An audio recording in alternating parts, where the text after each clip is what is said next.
कई ऐसी कहानियां हैं आपने जो देखी होंगी, सुनी होंगी। किसान आंदोलन से दिल्ली के सारे बॉर्डर एरिया पे जहाँ पे प्रोटेस्ट चल रहा है, आंदोलन चल रहा है किसानों का, आपने ऐसी कई कहानियां देखी होंगी, सुनी होंगी, जहाँ पे लोग आके मदद कर रहे हैं एक दूसरे की। लेकिन आज एक ऐसी कहानी है, 29 साल की नवकिरण नथ पंजाब की मानसा से है। टिकरी बॉर्डर पे पिछले 3 महीनों से उन्होंने ठान लिया है कि वो यहीं पे रहेंगी, इस टेंट के नीचे रहती है, वॉलंटियर करती है, मदद करती है। लेकिन नवकिरण नथ की कहानी ये है कि वो एक डेंटिस्ट भी है, प्रोफेशन के मुताबिक डेंटिस्ट भी है और फिल्म स्टडीज में एक डिग्री भी है। लेकिन उन्होंने ठान लिया है कि वो अपनी निजी सपनों को एकदम अभी उनसे हट के साइड में रख के वो अभी आंदोलन में शामिल होके जितना मदद हो सके आंदोलन और फार्मर्स की मदद करेंगी। उनसे ही सुनते ही अब उनकी कहानी जानते हैं नवकिरण से। नवकिरण, आप हमें बताइए, देश में से कई नौजवान हैं जो कई मूवमेंट में शामिल हुए हैं, प्रोटेस्ट आंदोलन में शामिल हुए हैं। ऐसा क्या है जो आपको इंस्पायर और मोटिवेशन के तौर पे आपको क्या मोटिवेट करता है कि आप पिछले 3 महीनों से अपने प्रोफेशन को साइड पे रख के आपने ठान लिया है कि आप आंदोलन में शामिल होंगी? मुझे लगता है उसकी ज़रूरत है, यहाँ पे होने की ज़रूरत है। ऐसा नहीं है कि यहाँ पे हमें कोई ऐसे खड़े होके कोई बेनिफिट मिल रहा है, मतलब कोई पर्सनल बेनिफिट पैसा मिल रहा है, ऐसा नहीं है। बट मुझे लगता है हर दौर में किसी एक हिस्से ने ये करना ही होता है। पास्ट में भी हमने देखा है, बहुत सारे यंग लोगों ने अलग अलग समय में स्टेट के खिलाफ लड़ाइयाँ लड़ी हैं जब कुछ गलत हुआ है। तो अभी के दौर में शायद हम कर रहे हैं, और मैं अकेली नहीं हूँ, हज़ारों लाखों की गिनती में नौजवान है जो, जैसे आप ही ने कहा, अलग अलग मूवमेंट्स के दौरान बहुत सारे यंग लोग सामने आए। NTCA की मूवमेंट के दौरान बहुत सारे नए चेहरे एक्टिविस्ट के, यंग एक्टिविस्ट के हमारे सामने आए। तो मुझे लगता है कि हम वही लोग हैं जिनको लग रहा है कि अगर अभी भी हम खड़े नहीं हुए, एक तो ये कि हम वो एक प्रिविलेज्ड हिस्सा हैं जो शायद पढ़ लिख के इन पॉलिसीज़ को समझ रहे हैं कि कैसे ये हमारे लिए या पूरे समाज के लिए खतरनाक है, और इतना हिम्मत जुटा पा रहे हैं कि उनके खिलाफ खड़े हो पाएं, बोल पाएं। तो मुझे लगता है कि कहीं ना कहीं वहीं से ये इच्छा निकलती है कि यार ठीक है, मतलब करियर बना लेंगे। ऐसा नहीं है कि हमें करियर बनाना अच्छा नहीं लगता, because end of the day हमें भी खाना है, हमारे भी कुछ सपने हैं, हमें भी करना ही होगा। बट अगर उसको तुलनात्मक तौर पे देखें तो ये प्रायोरिटी लगती है, इसलिए शायद आज यहाँ पे है। आपको सबसे ज़्यादा प्रोत्साहित कहाँ से मिलता होगा? क्योंकि आप खुद एक युवा नौजवान हैं, आप you're just 29 और 29 साल की उम्र में, जैसे मैंने कहा, आपके खुद के सपने भी होंगे। तो ऐसा क्या है जो आपको मोटिवेटेड रखता है, इंस्पायर्ड रखता है, ये जानते बावजूद कि बहुत सारी ऐसी चीज़ें हैं जो आपके खिलाफ भी हो सकती है? आपको कभी डीमोटिवेशन, आपको कभी ऐसा लगा है कि लोगों ने डीमोटिवेट किया है? मतलब साथ में काम करने वाले लोग तो नहीं करते, लेकिन नेशनल मीडिया और स्टेट वो काम लगातार करता है।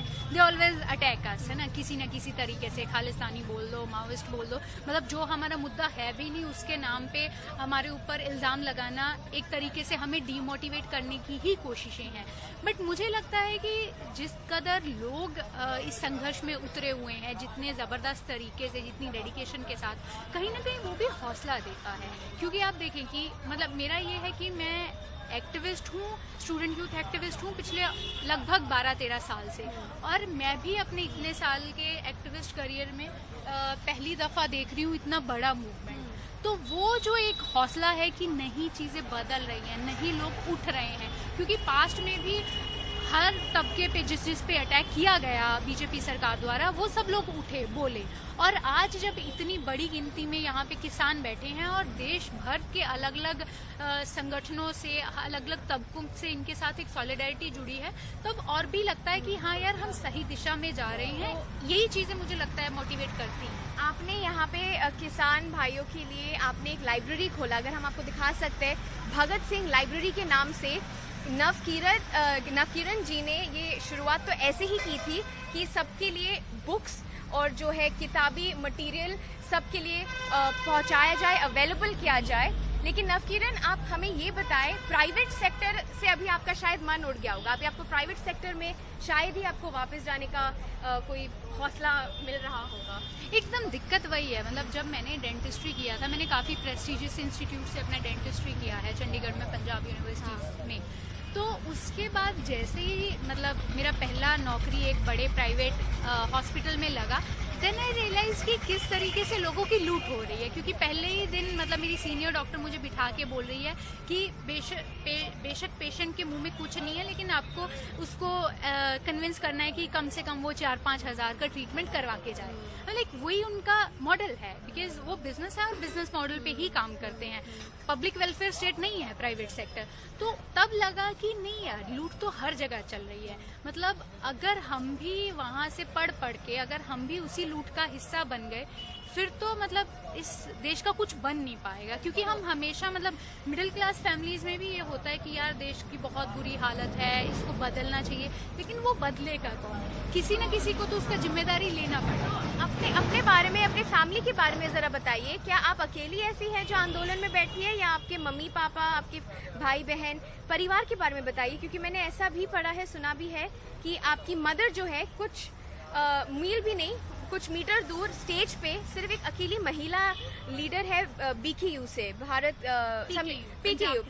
पंजाब किसान यूनियन से। इनकी मदर जो है स्टेज पे हर रोज सुबह 4 बजे उठती है, लेकिन उसके बाद जो है उनका दिन शुरू होता है और वही खत्म होता है टिकरी बॉर्डर के मेन स्टेज पे। जरा उनके बारे में बताइए। जी, मतलब मेरा ये कह सकते हैं कि एक प्रिविलेज भी है, क्योंकि बहुत सारे यंग लोग जो किसी आंदोलन का, किसी मूवमेंट का हिस्सा होना चाहते हैं, उनके लिए ये भी दिक्कत होता है कि पहला ही जो लड़ाई होता है उनको घर पे करना पड़ता है। तो मेरे लिए वो दिक्कत नहीं है। मेरे फादर, मेरी मदर, मेरा भाई, भाभी, मेरा पूरा परिवार इस आंदोलन का हिस्सा है। मेरी माँ, आपके चैनल पे ही रवीश रंजन जी ने उनका एक इंटरव्यू किया था जिसमें वो उनके पास 2 मिनट का वक्त भी नहीं निकल रहा था, जसबीर कौर ना, तो वो मेरी माँ है।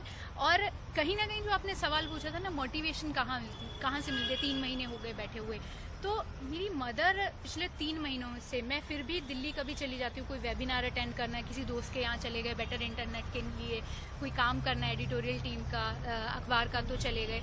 लेकिन मेरी माँ पिछले 3 महीनों में सिर्फ एक रात के लिए यहाँ से दूर गई है, वो भी क्योंकि उनका डॉक्टर के साथ अपॉइंटमेंट था। तो मुझे लगता है कि उनकी तरफ देख के, या उनके जैसे और बहुत सारे लोग हैं जो एक दिन के लिए भी इस मोर्चे से हटे नहीं है, उन लोगों को देख के भी एक मोटिवेशन मिलता है कि यार अगर ये लोग लड़ रहे हैं तो हम तो यंग पीढ़ी है ना, हम तो उनसे ज़्यादा एनर्जेटिक हैं, उनसे ज़्यादा कर्जियस भी हैं, तो हम क्यों नहीं लड़ सकते। तो आप, फिर मेरा आखिरी सवाल आपसे यही होगा, आप देश के नौजवानों को, यंग पीढ़ी को क्या कहना चाहेंगी, क्या मैसेज है उनके लिए? सवाल इसलिए उठा रही हूँ क्योंकि कई नौजवान ऐसे भी हैं जिनको लगता है कि ये सिर्फ 2-3 महीने की बात है, 4-5 महीने की बात है, और डीमोटिवेशन, जाहिर सी बात है, अगर एक प्रोटेस्ट हो रहा है तो बहुत सारे लोग ऐसे भी होंगे जो डीमोटिवेट करेंगे लोगों को। लेकिन आपका क्या मैसेज है?